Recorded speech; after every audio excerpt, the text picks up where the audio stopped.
Hello and welcome to Some of My Friends Read Comics. We've got Vince. Elementary, my dear Kia. We've got Chris. We've talked about those having emotions. And I'm Kia. Hello, everybody.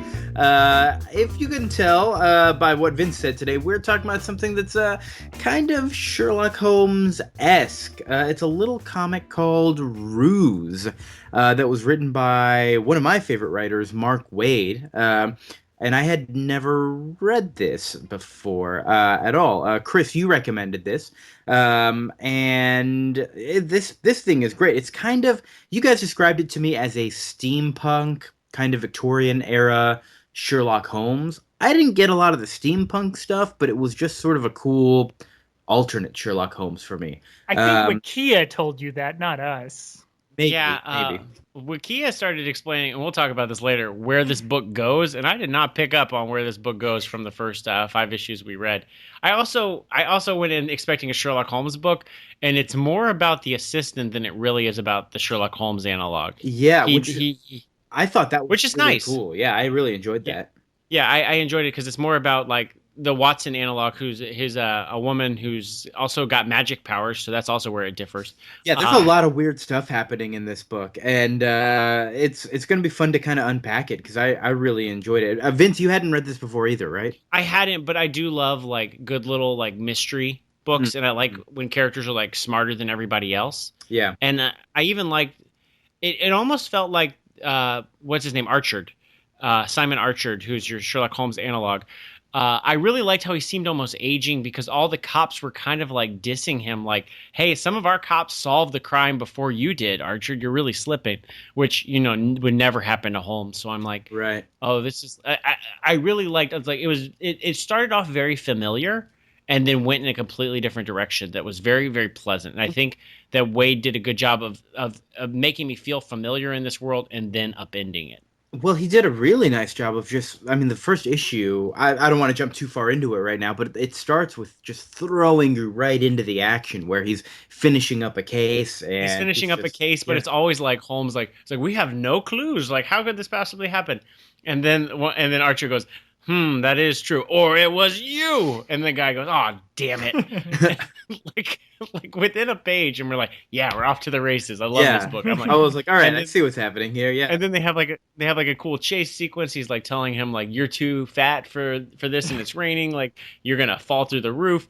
And then they fall through the roof, and then suddenly his assistant is like, bam, I got magic powers. And we're like, oh shit! Like, this book just this is not what I was expecting. But no one else knows that she has magic powers. Well, I don't want to get too far into it right now, but I want to just make that clear that it's like secret magic powers or something. Like, even Archer doesn't know. And I'm probably going to accidentally call Archer Sherlock Holmes. Sherlock Holmes. I'm going to call him Archer. I was also thinking that. I was thinking Sterling Archer from Archer. Anyway. But before we get too far into this comic in particular, I want to talk a little bit about the publisher, Crossgen, because this is our first Crossgen comic that we're covering on the show. And this is honestly my first Crossgen comic that I'm reading ever. And Chris, you recommended this and you were a big Crossgen fan. Do you want to talk about it for a little while? Sure. I would be happy to answer all of your Crossgen related questions. Oh, I have several actually. Okay. First of all, Crossgen. Okay, so Crossgen we established in the last episode was a late 90s, early 2000s publisher where a lot of like big writers and artists actually came out of. So like Steve McNiven, who wrote, or actually was the artist for Civil War, came out of this. The artists on Ruse are Butch Geis and Mike Perkins, and they did a ton of Brubaker's Captain America. The main Captain America artist, Steve Epting, was doing another Mark Waid book, I think called like Crux. Also for Crossgen? Mm-hmm. Yeah, also for Crossgen. So like the whole Captain America team, and I think Brubaker also did some work for Crossgen. It seems like, and Frank Darmato was the colorist for Crux also. So I'm like everybody for that great Winter Soldier Captain America came from here. So like I was already on board. Okay. But Chris, I do have some questions. Okay. Every issue in this, other than the first issue, is like 15 pages of comic. Okay. What's up with that? Is that seems like it's uncommon because most comics have about 20 pages now. They used to have about 22 in this era. 15 seems a little short, yet they were still charging $2.99 an issue. Can you confirm or deny? Yeah, they didn't run ads, but yeah, they would usually be about 20 pages total. That's Mm-hmm. And I just thought that was weird. And it seems like, based off of what I was reading off of Wikia, it was a shared universe. So this took place like in the Sigil universe. uh-huh. Is that correct? Uh-huh. So if you look at your covers of Ruse number 1 there, do you see the red and orange guy at the top there on their logo? Yes. That's a sigil. And the first 4 comics they had, which I don't remember the names of all of them. They all had stupid names: Mystic, Scion, and 2 others. Oh, so just like super generic but cool sounding words. Exactly. Great. They each of the original series 4 series was about a sigil bearer who, for some reason, gets this mark on them, and it gives them kind of superpowers. God, I gotta be honest. I've already stopped caring. Oh my god. Yeah, and it was like, because like I was reading on Wikia, I was like, this takes place on an alternate planet that's like Victorian England, and I'm like, Yeah. Victorian England. None And of when it- they yeah, none of relaunched, this when they matters. when they caught back up with it, when Marvel started publishing Ruse in like 2011, they were like, yeah, we're just gonna kind of sweep that under the Well, rug. it's true that none of this matters, but on the other hand, they were building up to a big crossover where they were going to Right, explain like what the hell it all meant. I don't A think. cross-gen crossover? Yeah, exactly. I don't think Whoa. they actually went out of business before they finished that crossover. So I don't have all the answers, but there were a lot of questions about like who is the sigil bearer in this comic, because there's really not one, and it's not Emma. Even though she has superpowers, she doesn't kind of usually the formula for the first issues of those things was somebody like hey, teenage superhero type, Joseph Campbell character, let me touch your arm. Oh no, there's a sigil on it now. You have superpowers. So that doesn't really happen in this comic. She knows she has powers. So it seems more like Simon has some kind of superpowers of thinking. Interesting. And then I really like the back of the book, how it was like, these are the preferred retailers for, I don't know why I went to my 40s voice, the preferred retailers for cross-gen comics. So please go patronize them. They are guaranteed to have 5 copies of every issue of cross-gen. And I'm like, the way it's written, it sounds like they'll always have 5 copies of every back issue, which I feel like was not accurate. That can't be possible. But then they also listed like That's like when you go to a gas station and they're like, safe only contains $100 or whatever. Come on, no, you're in business all day. That's not how that works. And so then they also said they said that like you could go to your preferred comic retailers, and I was like looking, like they had like in the South, but then they organized it by the comic retailer's name, not like the city they were in. So like, but every single Heroes and Fantasies in San Antonio did have was like a preferred cross-gen retailer. Interesting. There's like 4 sites, which I think they're down to 1 now in San Antonio, and none of them actually in that location of those addresses. Chris, was your local comic shop a preferred cross-gen retailer? I don't know if they were. I don't remember looking at that as closely as you did, honestly. I was like, because I was yeah, just like, I didn't even like, know that was there until you mentioned it. I was like looking at it, and I was like, which one's in San Antonio? I'm like, this is too fucking hard to find. I got to use the taxonomy of like going to the South and then like looking through every address at the bottom line to see what San Antonio, Texas, where it was like, just put like cities first. Like Shoney's used to do that on their map of like, this is where all the Shoney's are in That's in the your country. gold standard for how to list your locations. Shoney's. The Shoney's method. Yeah, I know Shoney's is out of business, so probably it's not the best model. Nobody listening to this has ever heard of Shoney's. Well, there might be some old people listening to this. You're right. There might be. the Venn diagram of cross-gen readers and Shoney's patrons. Mm-hmm. Yeah. Hey, we should do the Shoney's comic for the next episode. Oh, shit. So to answer your question, I don't know if they were a preferred retailer. My comic book guy did recommend cross-gen comics to me, because at the time I was really like, Marvel's doing a lot of like crappy anime art. Can you like refer me to like some good comics? I love like 15-year-old Chris saying Pretty close to verbatim. I was just like, I really don't like what Marvel is doing. Their house style was changing away from like horrible 90s style to a equally horrible anime influenced style. Didn't they also had like a Marvel Mangaverse? Yeah, around that time. Yeah, That was Runaways came out of that. Yeah, that was Oh, a did it little really? later, but Yeah. equally weird. Yeah. It was like Spider Manga. Yeah. But okay, so before we jump into the actual story, I did real quick. Somebody brought up the fact that Marvel was publishing Ruse as well at some point. I guess Ruse for Crossgen ran what, like 25 issues, something like that. And then Marvel picked it up. No, when? Disney bought. Right. Disney bought. So Crossgen. yeah, so Crossgen is a classic story where it expanded too fast. They had, I think, one, maybe two organic hits. A lot of their comics weren't selling very well, but they had a Greg Land comic that was selling really well because he was just photo tracing everyone.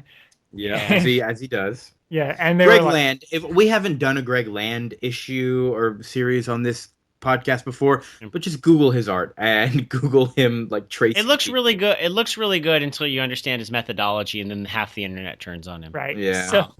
So they had one hit that he was doing, and then they just started buying, like, because this was like 2001, 2002, 2003. They were buying up like dying properties like Evil Ernie and these other like shitty independent comics because, like the boom was over. Like comics were not doing great. And so they were really trying to expand their market share. And I think Mark Alessi, the founder of CrossGen, said something like they thought they had more in reserve than they actually did because they're like, well, we're going to lose money for the first 5 years, but it'll be okay because then we'll sell something to TV or to Disney or whatever, and we'll be able to turn a profit then. But basically, they didn't have the capital they thought, and they had just, they bought all these shitty properties, Lady Death and whatever else. So Lady Death. So those were like all those properties that were just kind of like, femsploitation type comics where it was just ladies in bikinis and stuff like that kind. That's what I always envisioned CrossGen as being. I never knew they had anything good under their belts. They had a lot of talent. They had a lot of talent. Yeah, I completely missed just about everything. Right. And they actually did. I mean, they did a great job of. They hired established name writers like Mark Waid and Ron Mars and Chuck Dixon, not like A-list, but like pretty solidly well-known comics creators that people all knew. And then they had a really good kind of art, kind of apprenticeship program. So they had they had George Perez and they had a couple of other like big name artists. And then they basically had a bunch of like 20-year-olds and were just like, okay, like you learn comic art from this guy. And it really, it really paid off because Marvel was like, oh, okay. Marvel poached all of them. Wow. Even Jim Chung, they poached him too. Right, which they took him back. Oh, really? Yeah. Is that what happened? He had worked for X-Force and Maverick and some other like X titles, but he did his best work for CrossGen. And then when they brought him back, they're like, oh, you're actually really good. So yeah, he was really good on Young Avengers. So yeah, they gave him the Illuminati book and Young Avengers and the Children's Crusade, high profile stuff. And so then Disney, not Marvel, bought CrossGen, and then once Marvel got acquired by Disney also, then Marvel started publishing. I believe they published two different CrossGen books, Ruse, and I can't remember the other one. I think it was Mystic, the one about the magic girl, but That's right. That sounds about I didn't read that one, so I can't talk. I think they only had like one 4-issue volume, and that was it. I know it's on Unlimited though. The Ruse one is at least. But just to confirm, the ones that we're talking about are Ruse issues 1 through 5, not the Marvel ones, the CrossGen ones. So they're not on Marvel Unlimited. They were kind of hard to find, but we tracked them down. And just go to your half price books, like we said. They'll be there. Yeah, they'll be there somewhere probably. We should talk a little bit more about the actual writer artist for this book, Mark Waid and Butch Guice. Mark Waid. I know I've mentioned him a bunch of times. You guys all have too. His Fantastic Four, I think, is like the definitive Fantastic Four. That's not true. I know you disagree with me, Chris. I know you. Well, like, I mean, Stan Lee and Jack Kirby are the definitive. Yeah, sure, but like the definitive modern Fantastic Four. I would say the best Fantastic Four of the last 20 years. I would disagree with that too, just Yeah, I because think I might disagree. recently there was a really good Fantastic Four run about 5 years ago. So The Hickman run? Yeah. Or are you talking about the Mark Miller Brian Hitch run? yeah, the Mark Miller, just classic. No, Brian Hitch aborted run where they just stopped writing and got ghostwriters for the final 2 issues. Yeah, that was a good one. yeah, the Jonathan Hickman run though is really good. It's I mean, whatever. We're not here to talk about Fantastic Four. But that one's really good. Waid wrote Kingdom Come. That's probably one of his most famous. Yeah, that's books. like probably I think the big one that he did, where but more famous for Alex Ross. Yeah, Alex Ross did all the painted artwork in that, which is posters all over the place for that. And he wrote Daredevil fairly recently, which he did a really good job with.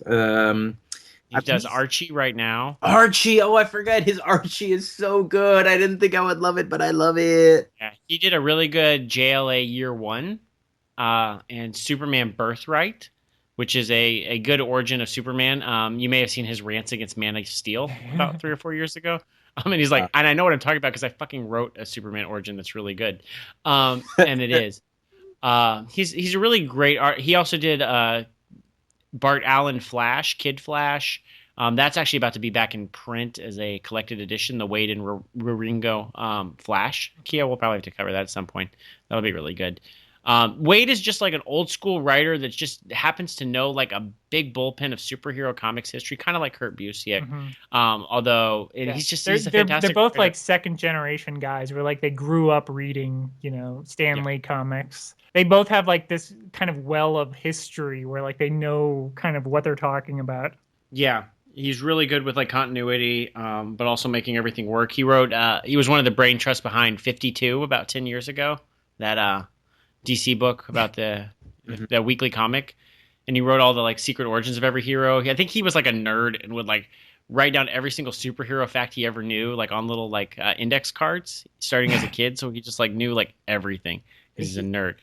He's one of these guys where, for me, every time I read something for him, he manages to find like a fun new wrinkle for a character that still feels like it's part of like just that classic character. It never feels like he's changing the character, which I know a lot of people have problems with. I'm okay with it, but even then, Mark Waid just doesn't do that. He's just like, I've got all the blocks here, and I'm going to build them into this rather than, I don't know. I like him a lot. He's just overall really good.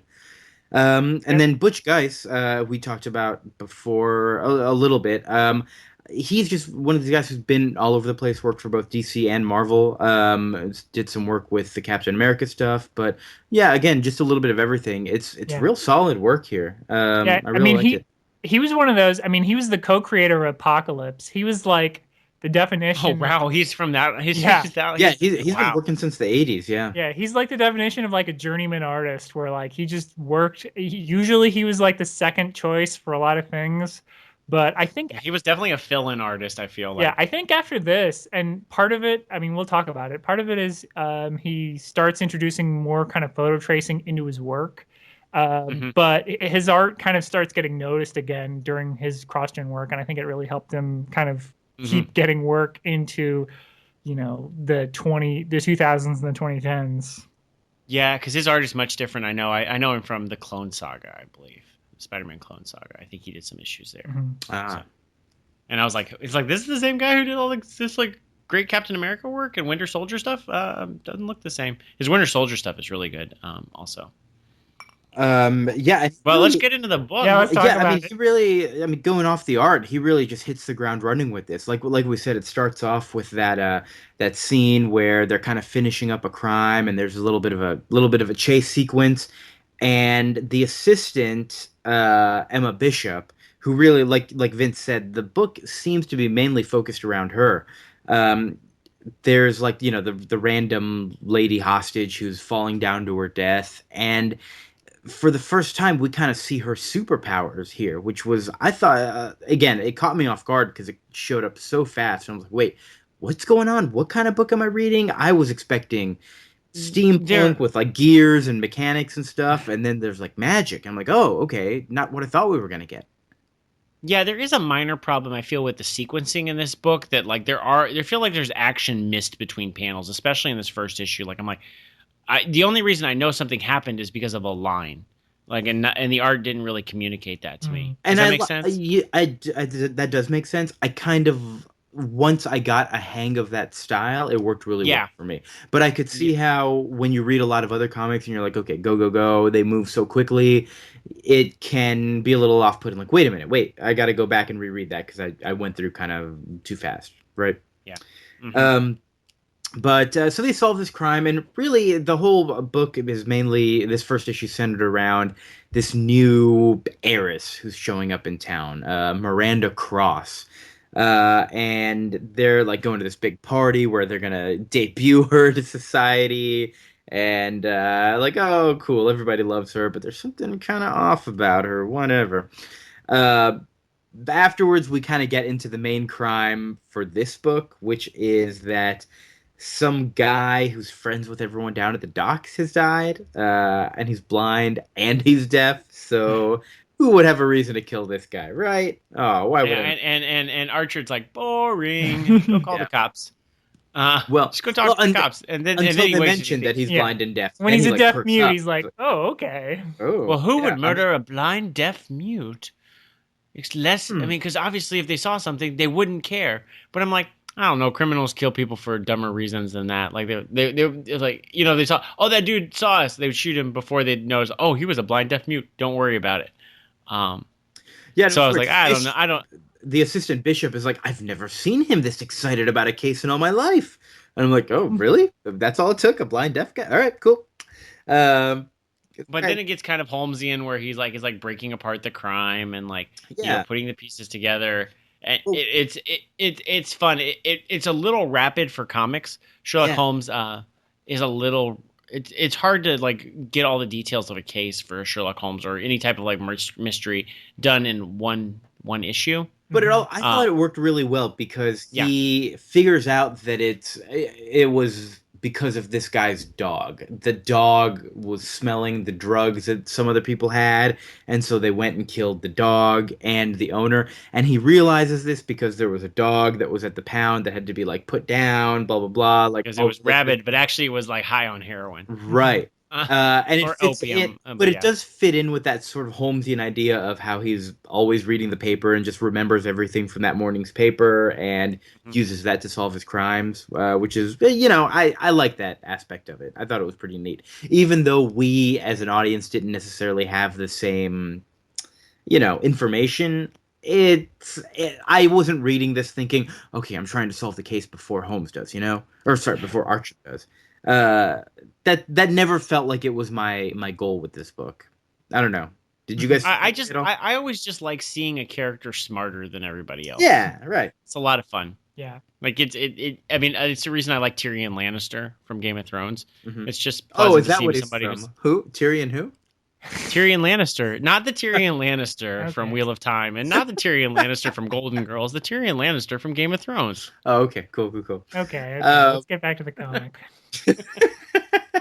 So they go on this ship that's like filled with drugs for some reason, and then it explodes and there's a fire, and Emma Bishop uses her power. So we didn't really talk very much about her powers, and we don't learn. The book doesn't really explain them either. No. Right, we don't learn very much about it in the first arc, or I don't know ever, do we? But she can freeze time, but then if she was to actually interfere, then it would be game over.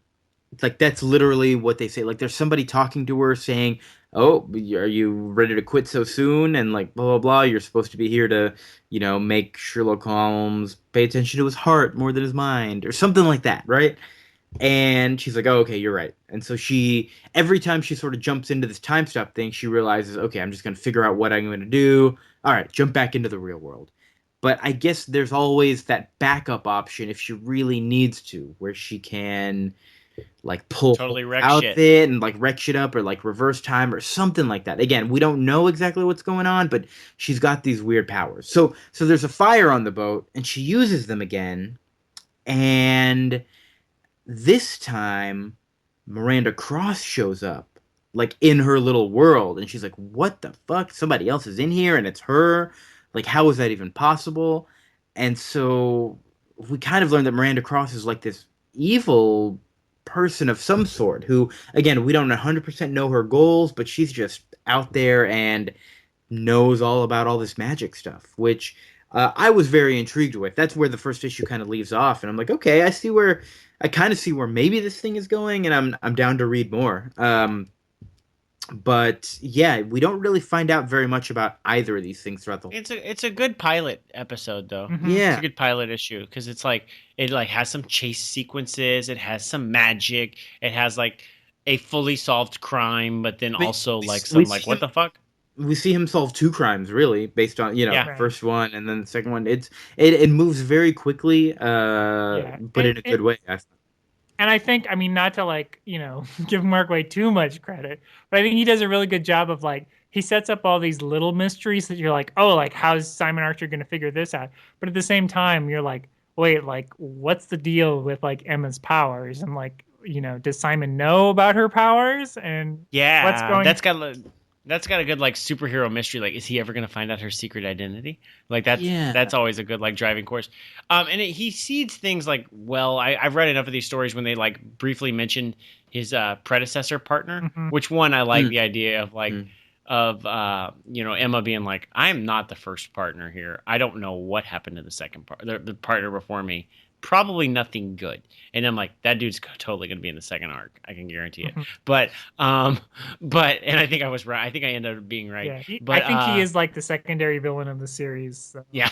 Yeah. So, but he does seed that like in a conversation. But I also just like the world of like the kind of like, I'm not like a Robin reflecting on him not being the first Robin. Like it's an interesting it's an interesting character dynamic that I haven't really seen from companions. But it's nice. I also like that she's kind of like the one who's really got her shit together, and I feel like Archer's kind of like all over the map, and he's not nearly as good as Holmes, which is also very interesting. It almost seems like she's like the second in command that's actually like the one doing all the real work. And I like that promise of the story. He introduces something familiar and then completely doesn't deliver on that in a good way. It's also real interesting to me. I think seeing her interacting with the world, where they all just assume that she is Archer's assistant, when really they're equals. They're both partners together, and yet because he is just such a weird eccentric who solves cases like in a snap, it's like, oh, he's the main guy and she's just like the nobody. Nobody's ever getting her name right. It's kind of sad, but it makes for a really great main character for us to follow, Yeah, I wrote her name down wrong in my notes several times because I was like, wait a sec, I don't think her name is Ella. I don't think it is, but that's what people are calling her. So maybe I just missing. Okay, well, she is blonde like that girl from Frozen, so maybe. Yeah. Oh, wait, isn't that what's her name? That's Elsa. Elsa. Yeah. Chris getting a person's name wrong in a joke about a person's name wrong. I know, that's the joke. That's a pretty good meta joke. All right. Anna? So jumping into what? Her name is Anna, right? Anna. Bishop's. Emma. Oh, Emma. Bishop. Emma Bishop. Issue 2 starts with them escaping from the fire, and they're going around kind of talking to all the people that they know, and they're all turning on Archer and Bishop. They're like, nope, you have walked all over this police force too long. You're done here. And we find out fairly quickly that the new girl, what's her name, Cross, Angelina Jolie. Yeah, Catherine Zeta-Jones. She's copied it. She is like influencing the rest of the town. Like all the important people in the town are taking some drug or something that she's delivered to them, and she's just like got them in the palm of her hand. And so they are just like all done with Archer and Bishop. And then not only that, but one of their friends, a chemist, Otto, he dies. And that was I did not. He was introduced earlier. And Emma said, "Can you believe we dated?" I'm like, that dude is bald and old. How did they date? And then like he's kind of like shown kind of like hunched over with closed eyes later, and I'm like, and then it's like Otto's dead, and I'm like instead of like 5 panels later, I'm like, wait, when did this dude die? Like that was where the art was really confusing to me, and I had to like go back. And it's because it's 2-page spreads, and it's sometimes hard for me to remember to like read completely. left to right before going down. So that was confusing for me. And also Archer just like skips town briefly for no reason, I don't think. I don't know why he's suddenly missing. Well, yeah, He's But, eccentric. they think he's going to go into his what do you call that? His, Sensory deprivation kind of. his think tank, he calls it, but yeah, sensory deprivation chamber. Yeah, and but like, so he's gone, and then Otto is mysteriously killed, and then at the beginning of the next issue in the recap, they're like, Otto was 39 years old, and I go, well, he looked like shit because He looked way older than 39. But so they have this funeral for Otto, and like there's something fishy about the murder. Like they're not buying it. Whatever. Because there were drugs in the fish. But there's a funeral, and Archer doesn't attend the funeral. Oh my god, what a dick! But guess who does show up? We don't know. Guess who does show up at this funeral? His estranged sister. Oh, they didn't even know he had a sister, and she shows up, and she's like, "This fucking asshole," blah blah blah, and she throws maggots at the coffin. Oh, terrible. And then she leaves, and then they're like, "Well, we don't want to get these maggots out of here. There's too many of them. Whatever, let's just bury it." They did say that, like, ew, gross. Yeah. You know what? He's gonna have maggots on him anyways, like next week. Like, let's just leave him. Yeah. But then we find out that there was no sister, and the sister was really Archer. What? He was in disguise. What the fuck? Some classic shit. And so in issue 3, it starts with them digging up the body the next night and getting the maggots so that they can test the maggots, because the maggots have, like, been eating the liquids from the body, and now they can test these liquids, which is cool. But I mean, if you were gonna just dig up the body anyways, I figure all the liquids would still be there. You could still test it. I don't know. Test it. They were testing for poison, right?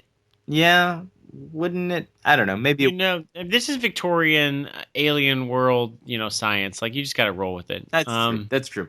They also go. But then there's also like ley lines, which are in the new Ghostbusters movie. I didn't know about them. That's exactly what I thought about the Ghostbusters movie. I haven't seen it, so I don't get it. But I do know what ley lines are. So. Oh, I did not. So try reading a book. Everybody knows about ley lines. Yeah, everyone knows about ley lines. It's when you line a Coke and get laid. What? Foucault's pendulum, ley lines. You learn all about them. Wait, are you talking about? All right, this is not an Umberto Eco podcast. So no, but it's an actual. Yes, it's an actual esoteric phenomenon that crazy people believe in. That's written about in other fiction. Some of my friends read Umberto Eco. That was our segment in that. Good time. They also go to visit they start to kind of talk in this issue about Holmes's friends, like his network of people that he goes to, and they go to visit a psychic who's just like a little girl who's living at home. They have to have Bishop. Huge lisp. Mm-hmm. Yeah, huge lisp. They have to have Bishop distract the caretaker downstairs while Archer goes upstairs and talks to her. Sneaks into a little girl's room. Which is really creepy, I thought. Like, wait a minute, something seems off about this. This is our weekly segment in potential pedophilia, things that could have been avoided. Things that look really bad. It looks very bad. I don't know where this falls on the scale of Power Pack always reporting to a unicorn that they call their grandmother, that they don't tell their parents about, that they're told not to tell their parents about. I don't know where this falls on that scale. I think this is worse, because it's literally an older dude climbing into a little girl's window. Getting an accomplice to distract the parents while he climbs into the room. Yeah, it's kind of fucking good times. Party time. Yep. And then after they talk to her, they're like, all right, we need to get ahead of Cross. We're going to put an ad out in the paper and, saying some stuff about her, getting it going. And they're like, oh, wait, she's already beaten us to the punch. She put out an ad saying that Archer is a murderer. And he murdered somebody who hasn't even been murdered yet. Right. Not even an ad. Oh, yeah. It's literally front page. It's like a headline. Sorry, that's what I meant.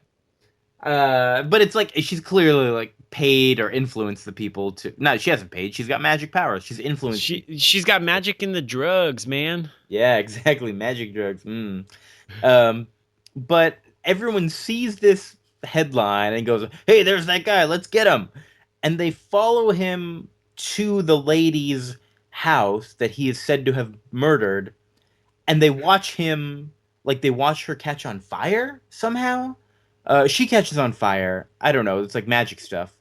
And then everyone shows up to see her on fire, and they go, "See, look at that! She's on fire," which, again, is very confusing as far as an order of events goes because it's already in the paper. Like, They how does they that? haven't read it yet. They're gonna read the How does- paper and be like, "Well, they were right on top of this."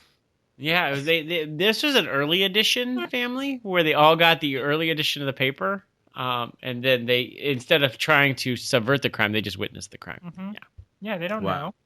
starring Kyle Chandler, Coach Taylor. He's playing Ruse in this. Yeah. Oh shit! We should do a casting of that. Kyle Chandler. Yeah, I think Kyle Chandler would make a great Archer. He'd be a great Emma Bishop. Also. Yeah, And a more and age appropriate Otto.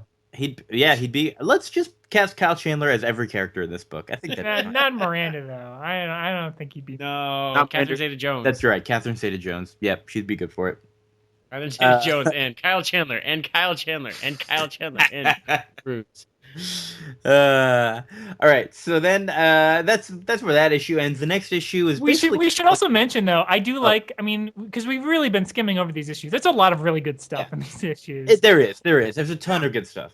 So like, You want to tell us something? Yeah, what do you love, Chris? well, I really like. I mean, that scene where she's weaving a web over the city, and I won't have it. You know where she lives. Lead us there, is what Archer says. And then the next panel, she's got like a spider design in her dress. Miranda is just like right there. Yeah, I saw that. It looked very Spider-Man-esque, but like as a cool, like I want to see this character show up in Spider-Man. I like that, and so that scene.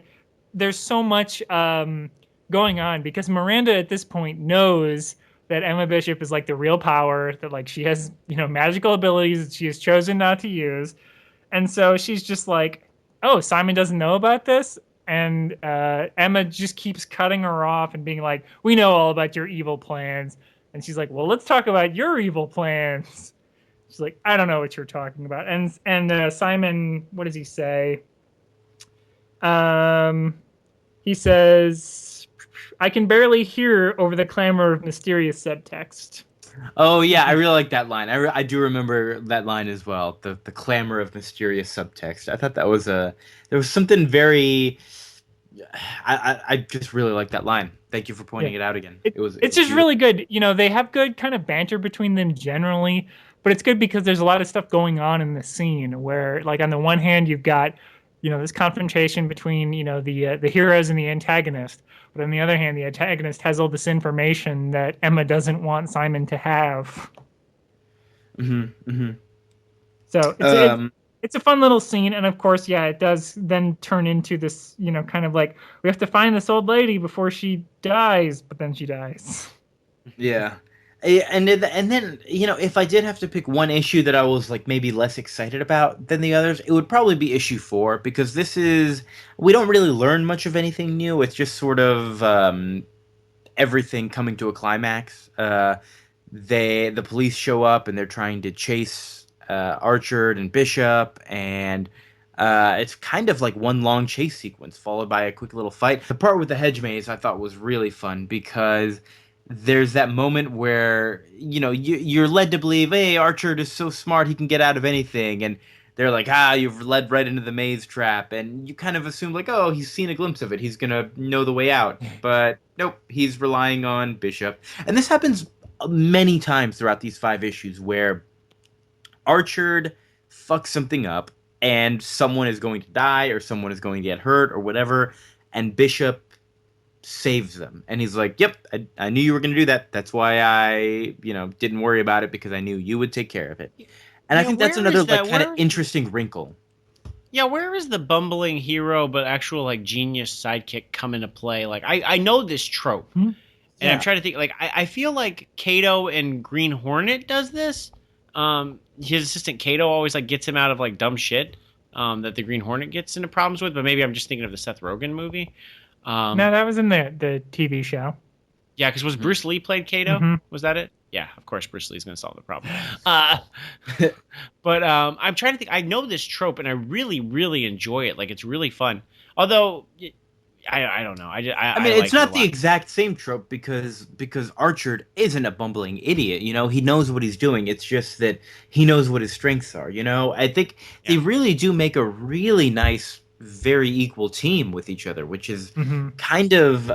I love that it's written to where nobody sees that. You know, it's something I don't know that I've seen before as a pairing where the the importance, they're both so equal, and yet the power structure is so off balance. Right. Yeah, I don't know. America's Got Talent is like of all things actually has this dynamic. There's a little boy and girl. Yeah, I'm gonna bring it out. America's Got Talent. You gotta stay topical with this show. You know, the Venn diagram of Crossgen fans, Shoney's, and let's go to Shoney's and watch America's Got Talent. All right. No, there's a boy and a girl magician. They're about like 8 and 5, and like everybody only interviews the 8-year-old boy like as like the great magician, but actually like the 5-year-old is doing like all the tricks for real. Like it's like I'll have to send you guys videos because like it's kind y'all aren't gonna watch them, so fuck it. I'm not going to. But it's really fascinating. Magic, like, man. I learned a magic trick the other day. I'll show it to you later when you come to town. Okay, cool. This is an audio format. Oh, in town. Okay, cool. And I made it disappear. No, but like it is interesting. I'm like, wow, they're only talking to this one person. They don't even care about this other person, which is an interesting dynamic. Although I do also really like that he did tell me the way to get out of any maze, hedge maze, is just keep your hand on one wall, and eventually you will walk and it'll take you to the exit because you're never going to end up like doubling back. Right. If you just keep going, like you may get caught, but you will get out of the maze if you just hold your hand on one wall, keep walking, like you won't end up doubling back. You may go down like wrong paths. So clever. Gets you out of the Texas Renaissance Festival maze. Oh, really? Yep, I can confirm. Yeah, we have a maze coming up. It's a corn maze. Out in San Antonio. So that sounds sorry. So Kia was a kind of disparaging issue for it, but I do like that it ends in a suitably like gothic mansion where Emma wears a night costume for no reason. I like that. He uses her as a sound distraction, doesn't he? Doesn't he put her in a night magazine and then knock her down the floor to like distract people? Yes. Yeah. But it's pretty funny because that whole conceit of wearing armor like as a disguise, and there's no reason to do it.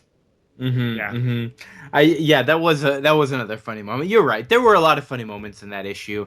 It just overall felt like it was like it was one moment compared to the other issues that were kind of jumping all over the place. You know, this was just sort of continuous, extended, like. We're seeing the fallout of everything, and then at the end of this issue, some magic stuff happens, and then both Cross and Archer disappear, and so Bishop's alone. And she's like, "Well, I guess things are okay now, but Cross is still somewhere, and that's bad, and I don't know where my partner is. So shit." Yeah, I mean that's the kind of unsatisfying thing about it is that obviously this is the 4th issue of the comic. It's going to continue. Neither of these characters are dead, spoiler alert, but they're both, disappear. Well, and then we get into issue 5, which is a one and done issue, which is just Bishop on her own solving a crime. And this maybe was probably my favorite issue of the whole bunch. It was just a nice, tight little story about, a bunch of hookers being murdered, and I love murder and hookers, so this was right up my alley. Murdering? Are you saying like murdering, like as in like murdering hookers, or murder and hookers? Oh, both. I'm good with both. I think I'm a big fan. But then they're like, well, one of these hookers wasn't a hooker. No, obviously I'm joking. Yeah, but she goes undercover to like figure out what's going on with this thing, and so they dress her up like a lady of the night, and she's out there, and no one's coming up to her, and she's feeling kind of sad about it. But it turns out it's because her bodyguard is killing everyone, like hitting everyone before they can make it up to her. Before they can hit on her. Funny. All right, yeah. Hey. Actually, I really like this because, and this is kind of like typical of Ruse in general, is like it goes in places about like drug trades and about like prostitution that I don't think the Holmes books would have covered nearly as much as in detail in the 1890s. Does that make sense? Right. Like things, shit was actually going, obviously going down, but like it's still kind of in Victorian England, still kind of sanitized for mass market publications, and so it's nice to see like in this era things like that, and I really like that, and I also am just kind of sad that I was hoping the book would be more like these like kind of cool done in one murder mysteries, more less than like the 4-issue like expanded magic stories, but maybe that's just my own unfair expectations. Yeah, I don't know. I mean, this might be a good time to bring in our recurring segment. Are you going to keep reading this, Vince? You can keep reading this book. I don't. I don't know. I don't know. I like it. It's a really quick read. All the issues are only like 15 pages long, so it's really No, it's really no. quick. Here's the thing. You say that, and I was just flipping through them. I think it's because you see those double page spreads, which you're kind of Yeah. thinking of as one page, but they're really, they're 2 pages. Yeah, but it's still a very short book. It breezes. Maybe I am. It felt quick, but it felt dense. I don't know. I like the done in one stories more than I liked when it started getting magic-y. And I had a hard time like tracking like who all the characters were, but I like just like short, like simple, like Scooby-Doo mysteries. Like I like that aspect of it, and I like people being smarter than other people, and I like whodunits. And speaking of new characters, one thing that I did like was that in issue 5 they introduce a new character who's like a cop who is working with Bishop, and also maybe kind of a love interest as well. And if this, so we find out at the end that it turns out that's the guy who was who murdered that one particular hooker. That it was because it's a Scooby-Doo mystery. It's not the person you think it is. It's the Right. only other new character to this story. Right. And here's the thing: if this had been like I don't know, like a 1-hour procedural on TV, I would have seen like, oh, you're trying to set up a love interest with a new guy in this episode, and no, of course not. Of course it's this guy. And yet, in the comic book world, I read this and I go, well, okay, so Holmes is gone for this issue. This is a good chance to start introducing some new characters. Cool. And so I read this being like, oh, okay, so this is a new guy they're going to be working with. And it did actually manage to kind of trick me. I was like, oh, I didn't even see that coming. So maybe that's just me not expecting it, not being used to it. I did feel pretty stupid afterwards because I was like, oh, yeah, of course it was this guy. Duh. Yeah, why would they even introduce him? But yeah. I knew it was that guy immediately because he's like, I was the first cop on the scene. I was like, you're the murderer. Like, I don't need to hear anything else. Yeah, I'm just well, mine is on a Scooby-Doo logic. It's not the person you think it is, and it's the only other person they bothered drawing. So, so if you ever watch a Scooby-Doo episode, like you don't even need to like hear the words to be able to pick out who did it. It's not the guy who's like outwardly antagonistic to them. Yeah. It's the other person. It's the other person. Oh man! But it's still a good story. It's still like I love these types of stories. They're so much fun. And if more of the issues are like that, then definitely I'd keep reading. Because we'll go ahead. I'm just like if there's more issues like this, then I'd be very pleased because I don't think comics have much like mysteries like this. Like obviously it's like all over Psych and and every single CBS show under the sun is like a procedural, but I don't know if there's that many procedural comics. Is Psych still on the air? No, Psych's over. I've been talking about Psych a lot over the last year. It lasted a long time though. It lasted like 8 years, yeah. You're right. But it is again, it's a dude who's smarter than everybody else in the room who makes weird connections, and it's pleasant. Anyway, and he's got an assistant. It's fun. Anyway, to talk a little bit more about this issue, I really like. So the cover of this issue is the classic, kind of like the painting with the eyeballs, where someone's looking through the painting, which is really cool. And then you find out reading the issue, you're like, oh, Simon is alive. He's hiding from Emma. We don't really know why. And then at the end, he's like, oh yeah, I use this painting to spy on you. And she's like, that's terrible. You shouldn't do that, blah, blah, blah. And they leave the room and you kind of see like the word bubbles kind of become indistinct as they're going away. And then as they're leaving, like you see the eyeballs come back. Yeah. And so I was like, who's in those eyeballs? I think it's the old assistant. That's my guess. That's my guess. But he's dead. Is he? Is he? I'm gonna keep reading. That's my answer for this. I really enjoyed this. I know I kind of was, kind of hating on it bits and pieces, but overall, it's got just again Mark Waid, such a great writer, and it's just got a really nice style. It flows really well, very quickly, and man, yeah, it is. Vince, you're right. There's not a lot of mysteries like this that you can find in comic books, and so yeah, it was quite fun to read. Yeah. I mean, and it's funny, like in a way that is not like laugh out loud funny, but there's like funny moments in a lot of these issues. There are, Yeah, yeah. they're pleasant characters to hang out with. Hmm. My only concern is I've got two things. One, again, the wikis all say that this thing is a steampunk, and I've not seen any steampunk. B, I'm Neither tired. punk nor steam. It's neither punk nor steam. You're right. B, I am tired of the Victorian era. Like when I would love to see steampunk stuff put in any other era, and I came into this and I got the Victorian era without the steampunk, and I was just like, God damn it, what the fuck? But it's still like I still really enjoy it. It's great. I just want to see. I wish I wish it hadn't been such a similar era to what Sherlock Holmes actually is, because really it just feels like Sherlock Holmes with a lady assistant that has magic. Like that's kind of it, you know. I was hoping for a little bit more of a difference, and I guess that's my only criticism of it overall. But who knows? Maybe I'll keep reading it, and they'll have techno glasses and spider robots. I don't know. Yep. That's not going to happen. That's Maybe all it'll you need. just be Wild Wild West. That's all I want. Mhm.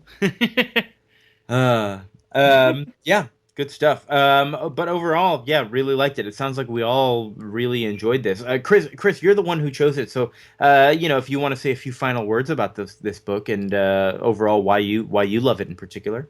I mean, I mean, we've kind of gone over it, but this is, I would say, Crossgen's best overall work, and we touched on it some. Crossgen was really notable for its colorist and kind of the digital art that they were doing in 2001, and kind of hiring good writers and paying for good art, and then they just kind of hope for the best.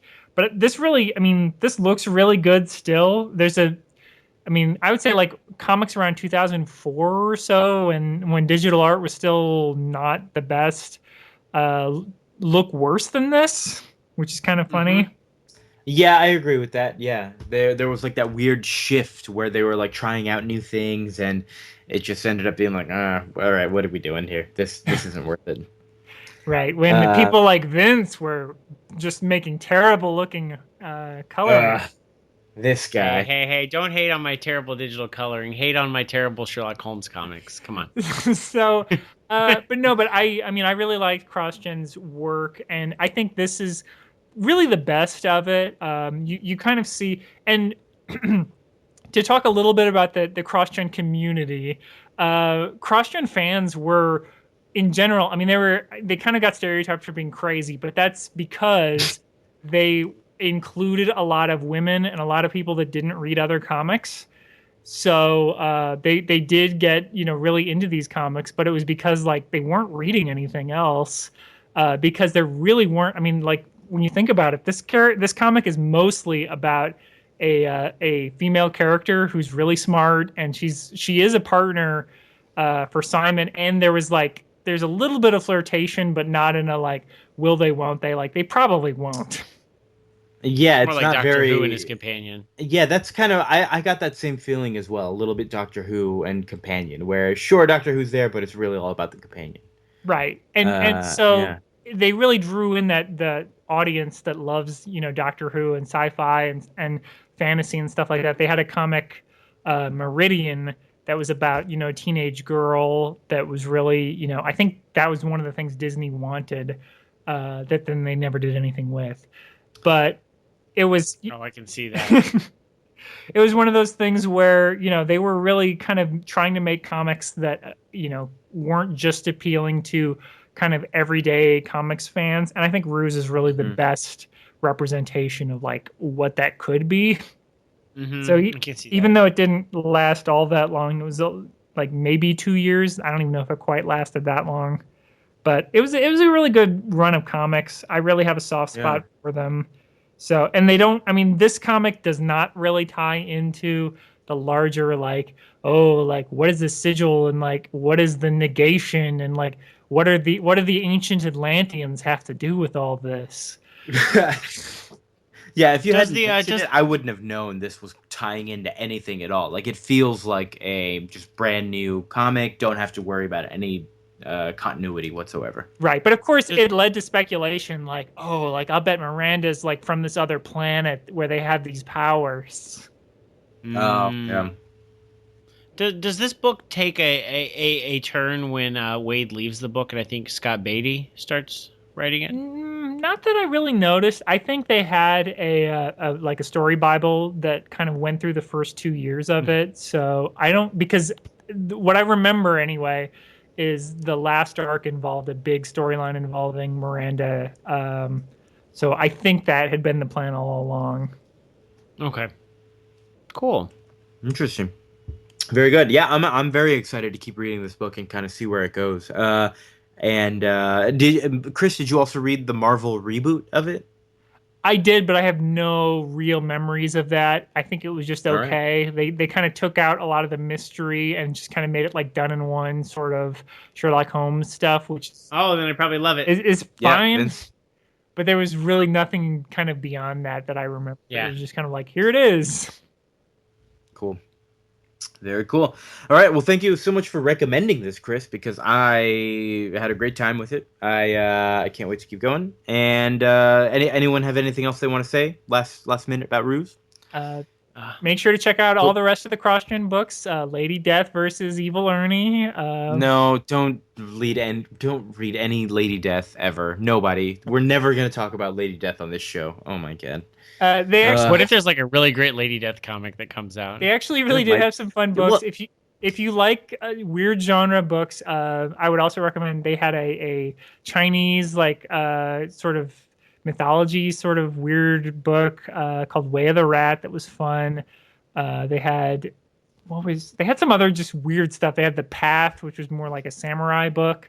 They had some weird stuff. So if you well, check out Cross well, stuff.